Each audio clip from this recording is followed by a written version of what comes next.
untuk menjadi seseorang yang kaya adalah mampu membedakan antara aset dan beban.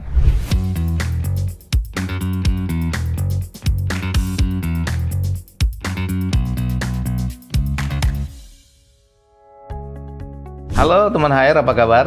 Selamat datang kembali di HR Room bersama dengan saya, Haryajid Ramlan. Di sini siapa yang nggak mau belanja barang mewah dan makan enak di tempat yang mewah atau mahal ya? Saya yakin semua orang pasti mau hidup enak. Tapi semua ini juga harus kita raih dulu dengan usaha dan caranya yang juga harus benar sesuai dengan perencanaan. Yang paling penting, jangan lupa kalau sudah didapat pun harus bisa kita jaga. Sebelum lanjut, teman HR tolong bisa like, comment, share, dan juga subscribe YouTube channel ini terlebih dahulu. Oke, saya coba bicara lain ya. Di kehidupan sekarang, rasanya gaya hidup merupakan satu hal yang menjadi hal utama, bukan? Kalau nggak punya mobil yang bagus, dibilang nggak keren. Kalau nggak punya handphone terbilang baru ya, ini dibilang ketinggalan zaman. Jadi yang nggak punya, ya akhirnya dipunya-punyain gimana pun caranya. Padahal kalau kita lihat ini cuma sebatas barang yang bisa rusak dan nggak kepake lagi nantinya. Coba kalau teman HR pergunakan uangnya untuk investasi. Jadi, buat uang bisa bekerja untuk kita dan jangan kitalah yang bekerja untuk uang.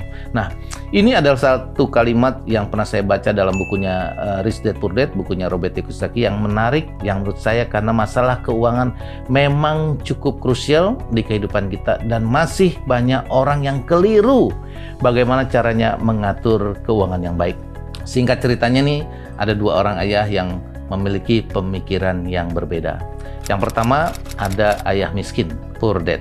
Merupakan seorang guru berpendidikan tinggi yang menekankan anak-anaknya untuk giat bersekolah supaya mendapatkan nilai yang bagus dan nantinya pekerjaannya terjamin di masa yang akan datang.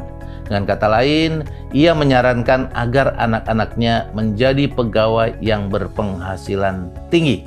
Tetapi tetap tergantung ya dari gaji sepanjang hidupnya. Kurang menarik kayaknya ya. Lain halnya dengan ayah kaya Rich Dad yang tidak berpendidikan tinggi namun mengajarkan anak-anaknya untuk berani mengambil risiko membangun usaha dan menjadi investor setelah mereka lulus sekolah. Mindset sederhana ini untuk menjadi seseorang yang kaya adalah mampu membedakan antara aset dan beban. Sederhananya adalah aset merupakan sesuatu yang memanifestasikan uang, sementara beban merupakan hal yang membutuhkan pengeluaran. Orang kaya akan membeli aset, sementara orang miskin hanya mempunyai beban pengeluaran. Dan orang kelas menengah akan membeli beban yang disangkanya adalah sebuah aset. Adapun aset merupakan satu yang membuahkan uang tanpa membutuhkan pengeluaran secara berkala. Contohnya, bisnis yang bisa berjalan dengan sendirinya, membeli obligasi, membeli saham, dan aset investasi lainnya. Kalau menurut Rich Dad, mobil dikatakan sebagai beban, sementara bagi Poor Dad, mobil merupakan aset. Karena mobil memerlukan dana pengeluaran seperti pajak, perawatan, dan lainnya.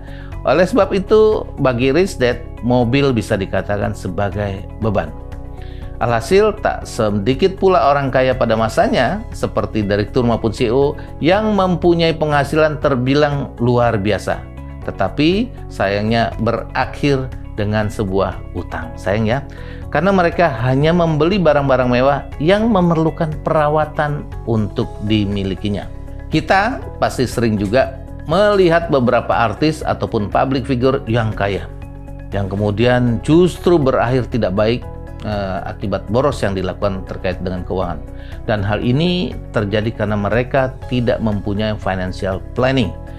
Yang tentu yang sama halnya dengan orang yang mempunyai uang ya yang banyak tapi tanpa memahami literasi keuangan. Layaknya gedung bertingkat tanpa pondasi yang mendalam akan hancur ya. Apabila teman HR mau jadi orang kaya, hal tepat yang harus dilakukan yaitu pahami dulu literasi finansial dan juga financial planning. Kalau teman HR bagaimana? Apakah sudah melakukan financial planning dengan baik? Silakan ceritakan di kolom komentar ya. Terima kasih sudah menonton. Semoga bermanfaat. Jangan lupa untuk like, share, dan subscribe YouTube channel ini agar lebih banyak lagi informasi, edukasi, dan pengalaman yang saya bisa bagikan kepada sahabat HR ya.